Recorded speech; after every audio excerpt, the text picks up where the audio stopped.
सच्चिदानंद सद्गुरु श्री साईनाथ जी महाराज की जय जयकार।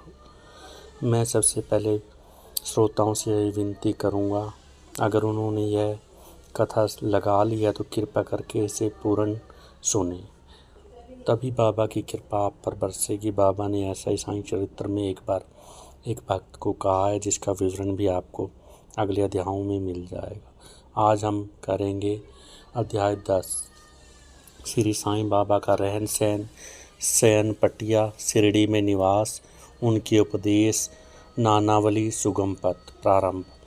श्री साईं बाबा सदा ही प्रेम पूर्वक उनका स्मरण करो, क्योंकि वो तो सदा ही दूसरों के कल्याण के लिए तैयार और आत्मलीन रहते हैं। उनका स्मरण करना, उनको याद करना ही जीवन और मृत्यु की पहेली को हल करना है। साधनाओं में यह अति श्रेष्ठ और सरल साधना है, क्योंकि इसमें आपका कोई धन खर्च नहीं हो रहा, केवल थोड़ा सा परिश्रम ही है, जो आपके भविष्य के लिए बहुत फलदायक होगा। जब तक इंद्रियां बलिष्ठ हैं, क्षण क्षण इस साधना को आचरण में लाना चाहिए। केवल सद्गुरु ही ईश्वर हैं, हमें उनके पवित्र चरण कमलों में हमेशा श्रद्धा रखनी चाहिए।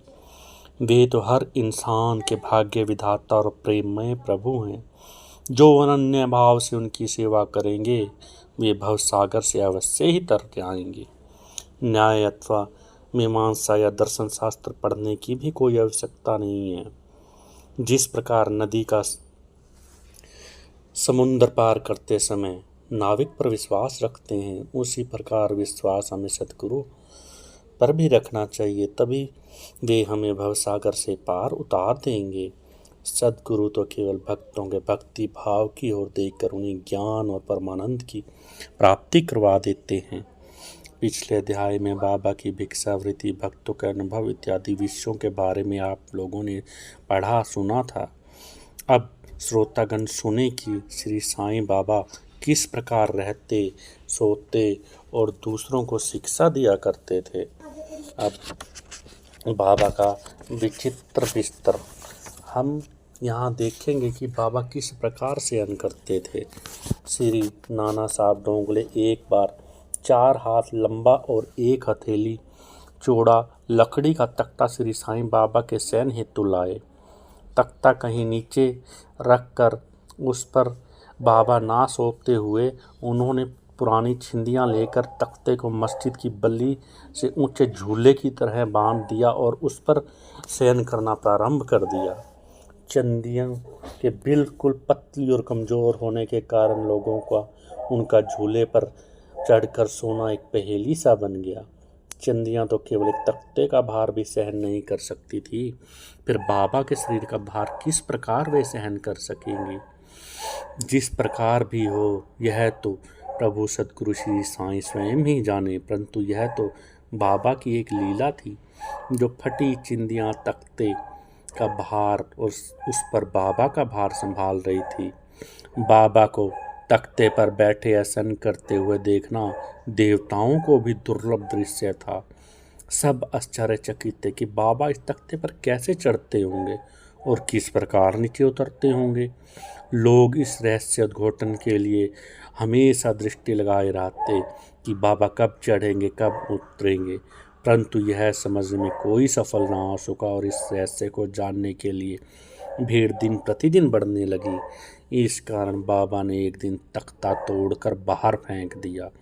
जबकि बाबा को अष्ट सिद्धियां प्राप्त थी, परंतु उन्होंने कभी भी उनका प्रयोग नहीं किया और ना कभी उनकी इच्छा उनका प्रयोग करने की हुई।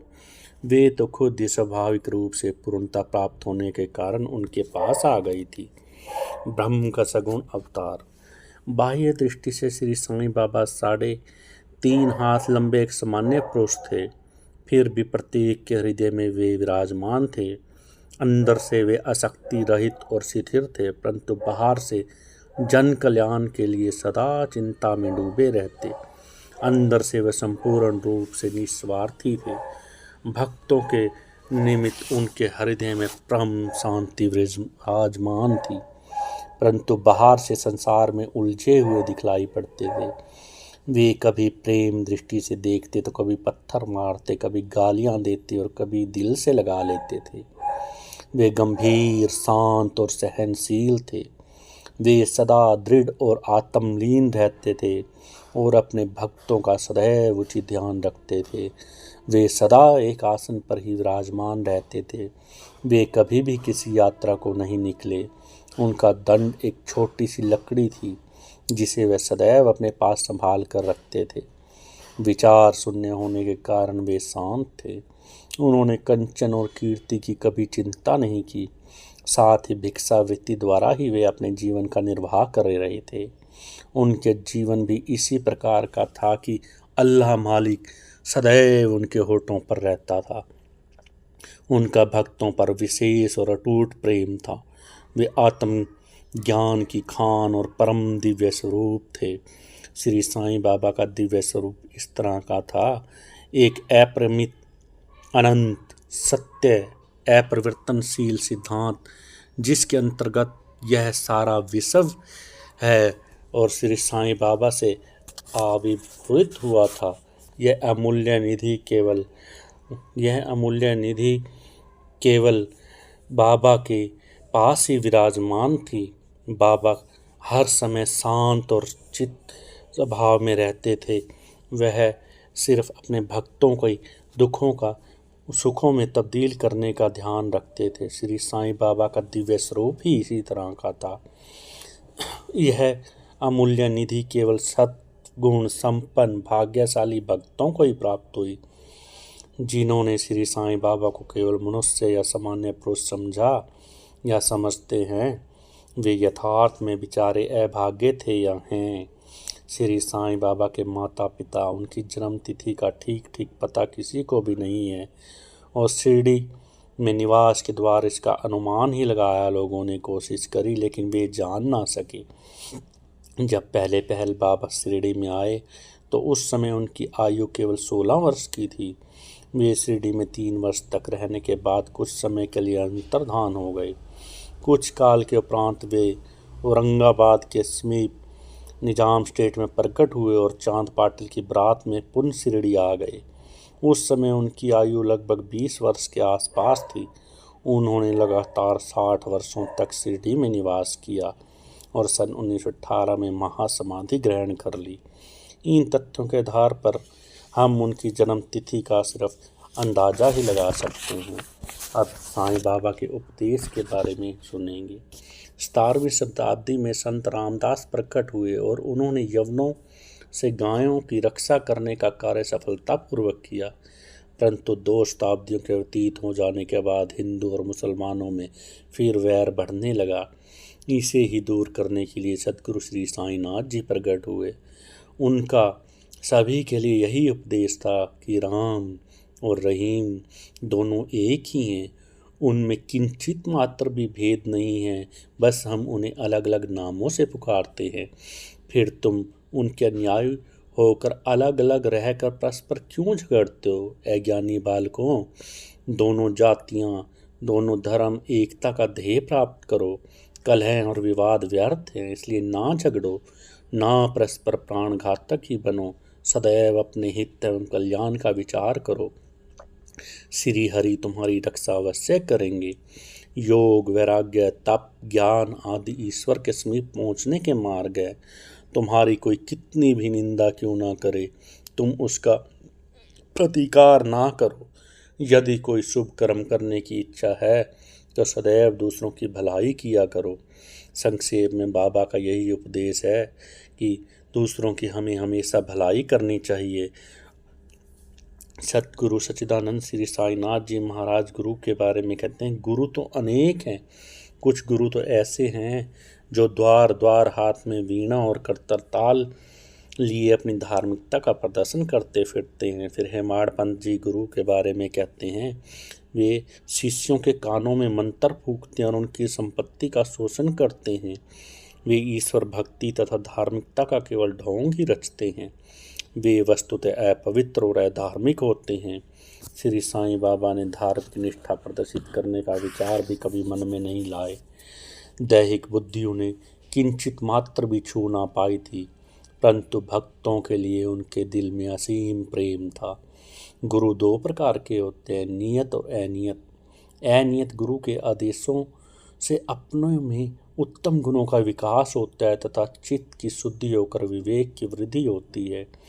वे भक्ति पथ पर लगा देते हैं, परंतु नियत गुरु की संगति मात्र से द्वैत बुद्धि का हास होने लगता है। गुरु और भी अनेक प्रकार के होते हैं जो भिन्न भिन्न प्रकार की संसारिक शिक्षाएं प्रदान करते हैं। यथार्थ में जो हमें आत्मस्थित बनाकर इस भवसागर से पार उतार दे वही सच्चिदानंद सदगुरु साईनाथ जी हैं। श्री साईं बाबा उसी कोटि के ही सदगुरु हैं। उनकी महानता का अवर्णनीय करना क्या कर सकते हैं हम। जो भक्त बाबा के दर्शनार्थ आते उनके प्रश्न करने से पूर्व ही बाबा उनके समस्त जीवन की त्रिकालिक घटनाओं का पूरा विवरण कह देते थे। वे कभी संशयग्रस्त नहीं हुए। देहधारी होकर उन्हें देह की किंचित मात्र भी आसक्ति न थी। देह तो उनके लिए केवल आवरण मात्र था, यथार्थ में तो वे नित्य मुक्त थे। वे शिरडी निवासी धन्य हैं जिन्होंने सद्गुरु श्री साईनाथ जी की ईश्वर रूप में उपासना की। सोते जागते खाते पीते बाड़े या खेत घर अन्य कार्य करते भी लोग सदा उनका स्मरण और गुणगान करते रहते थे। साईं बाबा को वे ईश्वर मानते थे। शिरडी की नारियों के प्रेम की माधुरी का तो कहना ही क्या, वे बिल्कुल भोली भाली थी। उनका पवित्र प्रेम उन्हें ग्रामीण भाषा में भजन रचने की सदैव प्रेरणा देता रहता था। यद्यपि वे शिक्षित तो ना थी, लेकिन उनके सरल भजनों में वास्तविक काव्य की झलक थी। यह कोई विद्वता ना थी, वरना उनका सच्चा प्रेम ही था जो इस प्रकार की कविता का प्रेरक था। कविता तो सच्चे प्रेम का प्रगट स्वरूप ही है, जिसमें चतुर श्रोतागण ही यथार्थ दर्शन या रसिकता का अनुभव करते हैं। बाबा की विनयशीलता। ऐसा कहते हैं कि भगवान में 6 प्रकार के विशेष गुण होते हैं। कीर्ति, श्री, वैराग्य, ज्ञान, ऐश्वर्य और उदारता। सद्गुरु श्री साईनाथ जी में ये सब गुण ही विद्यमान हैं। उन्होंने भक्तों की इच्छा पूर्ति के निमित्त ही सगुण अवतार धारण किया है। उनकी कृपा दृष्टि बड़ी ही विचित्र है। भक्तों के हेतु वे अपने श्री मुख से ऐसे वचन कहते हैं जिसका वर्णन करने का साहस तो सरस्वती भी ना कर सकती। उनमें से यहाँ एक रोचक नमूना दिया गया। बाबा अति विनम्रता से इस प्रकार बोलते, दासानुदास मैं तुम्हारा ऋणी हूँ। कैसी विनम्रता है। यद्यपि बाह्य दृष्टि से बाबा विषय पदार्थों का भोग करते हुए प्रतीत होते थे, परंतु उन्हें किंचित मात्र भी उनकी गंध ना थी और ना ही उनके उपभोग का ज्ञान था। वे खाते अवश्य थे, परंतु उनकी जीवा को कोई स्वाद ना था। वे नेत्रों से देखते थे, परंतु उस दृश्य में उनकी कोई भी रुचि ना थी। काम के संबंध में तो वे हनुमान सदृश अखंड ब्रह्मचारी थे। उन्हें किसी पदार्थ में आसक्ति न थी। वे शुद्ध चैतन्य स्वरूप थे, जहाँ समस्त इच्छाएं, अहंकार और अन्य चेष्टाएं विश्राम पाती थी। संक्षेप में वे निस्वार्थ, मुक्त और पूर्ण ब्रह्म थे। इस कथन को समझने के हेतु एक रोचक कथा का उदाहरण यहाँ दिया जा रहा है। नानावली। शिरडी में नानावली नाम का एक विचित्र और अनोखा व्यक्ति था। वह बाबा के सब कार्यों की देखभाल किया करता था। एक समय जब बाबा गद्दी पर विराजमान थे तो मैं उनके पास पहुंचा। वह स्वयं ही गद्दी पर बैठना चाहता था, इसलिए उसने बाबा को वहां से हटने के लिए कहा। बाबा ने तो तुरंत ही अपना आसन छोड़ दिया और नानावली वहां पर बैठ गया। थोड़े समय वहां बैठकर वह उठा और बाबा को अपने स्थान पर बैठने के लिए कहा। बाबा पुनः आकर अपने आसन पर बैठ गए। यह देखकर नानावली उनके चरणों में गिर गया। इस प्रकार अन्यास की आज्ञा दिए जाने और वहां से उठाए जाने के कारण बाबा को किंचित मात्र भी अप्रसन्नता ना हुई। सुगम पथ, संतों की कथाओं का श्रवण करना और उनका समागम। बाह्य दृष्टि से श्री साईं बाबा का आचरण सामान्य पुरुषों के सदृश ही था, परंतु उनके कार्यों में उनकी असाधारण बुद्धिमत्ता और चतुराई स्पष्ट ही प्रतीत होती थी। उनके समस्त कर्म भक्तों की भलाई के निमित्त ही होते थे। उन्होंने कभी भी अपने भक्तों को किसी आसन या प्राणायाम के नियमों अथवा किसी उपासना का आदेश कभी नहीं दिया, ना ही उनके कानों में कोई मंत्र फूंका। उनका तो सभी के लिए यही कहना था, चातुर्य त्याग दो, सदैव साईं साईं का स्मरण करो। इस प्रकार आचरण करने से समस्त बंधन छूट जाएंगे और तुम्हें मुक्ति प्राप्त हो जाएगी। मन का कार्य विचार करना है, बिना विचार किए वह एक क्षण भी नहीं रह सकता। यदि तुम उसे किसी विषय में लगा दोगे तो वह उसी का ही चिंतन करने लगेगा, और यदि उसे गुरु को अर्पण कर दोगे तो वह गुरु के संबंध में ही चिंतन करता रहेगा। आप लोग बहुत ध्यानपूर्वक साईं की महानता और श्रेष्ठता का श्रवण कर चुके हैं। ये कथाएं संसारिक भय को भी त्रिमूल कर आध्यात्मिक पथ पर आगे बढ़ाती हैं। इसलिए इन कथाओं का हमेशा श्रवण और मनन करो तथा इन्हें आचरण में भी लाओ और दूसरों को भी सुनाओ। संसारिक कार्यों में लगे रहने पर भी अपना दिल, अपना चित्त श्री साईं और उनकी कथाओं में लगाए रखो, उन्हें हर पल याद करते रहो। तब तो यह निश्चित ही है कि वे कृपा अवश्य करेंगे। यह मार्ग अति सरल होने पर भी क्या कारण है कि हर कोई इसका अवलंबन नहीं करना चाह रहा। कारण केवल यही है कि इस कृपा के अभाव में लोगों के मन में संतों की कथा सुनने की रुचि उत्पन्न ही नहीं होती। ईश्वर की कृपा से ही प्रत्येक कार्य सुचारू व सुंदर ढंग से चलता है। संतों की कथा का श्रवण ही संत समागम सदृश्य है। संत सानिध्य का महत्व अति महान है। इससे दैहिक बुद्धि, अहंकार और जन्म मृत्यु के चक्र से मुक्ति हो जाती है। हृदय की समस्त ग्रंथियां खुल जाती हैं और ईश्वर से मिलन हो जाता है।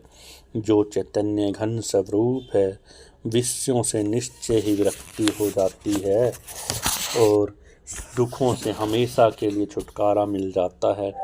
और यदि तुम कोई साधन जैसे नाम स्मरण, पूजा या भक्ति इत्यादि नहीं भी करते हो, परंतु अनन्य भाव से केवल संतों के श्री सद्गुरु श्री साईनाथ जी के शरणागत हो जाओगे तो वे तुम्हें आसानी से भवसागर से पार उतार देंगे।